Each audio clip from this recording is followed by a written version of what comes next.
Hi, and welcome to the end of week 16. You know, in daily Bible reading, the details can just take over. So let's look at the big picture and appreciate that we've been on one big roller coaster ride since we entered the history section. Starting with Joshua, we saw many great works of God, and the Israelite nation has taken control of the land promised to Abraham and his descendants, and all looks great.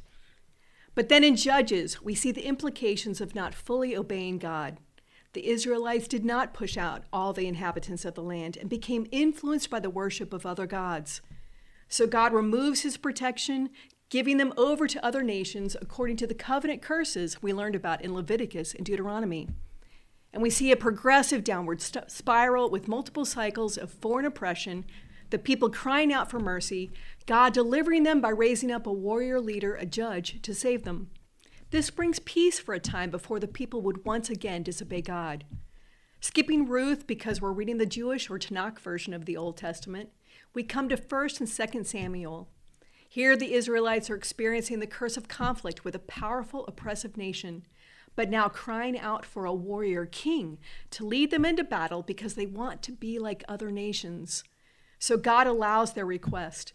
The first king, Saul, was chosen by the people. He's tall, handsome, insecure, and fearful. He soon disobeyed God without remorse. So God rejects him, and this king and his sons die.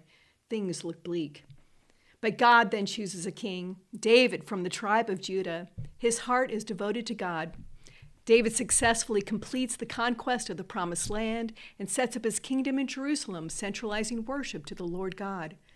And God makes a covenant with David that he would establish his throne forever. So we're back to a time when things are looking pretty good. We have a great and prosperous nation, a fruitful land, and a good ruler who leads his people in devotion to God. And now 1 and 2 Kings. 1 Kings begins with the death of King David and the rise and rule of his son Solomon, who was gifted by God with wisdom, wealth, and even greater kingdom expansion in the building of the Lord's temple. But Solomon becomes unfaithful to God, worshiping the gods of his many wives. So God tells Solomon he will tear away most of the kingdom from his son, but he will reserve one tribe for the sake of the covenant with David. And upon Solomon's death, there's civil war, and that's where we've entered last week, starting at 1 Kings chapter 12. It's the beginning of a new, challenging era, a divided kingdom.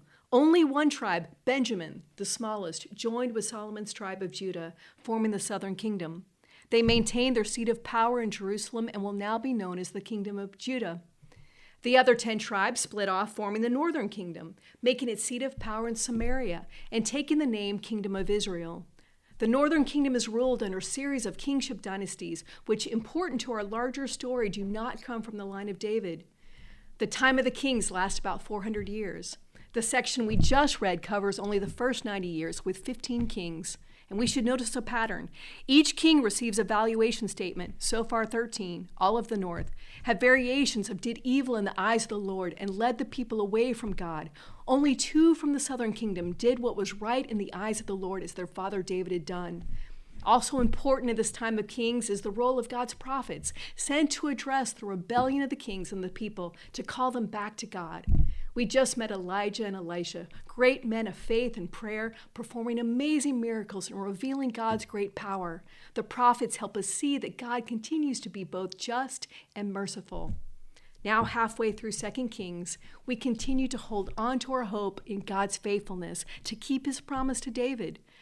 But with the state of both kingdoms, we may wonder how God is going to do it.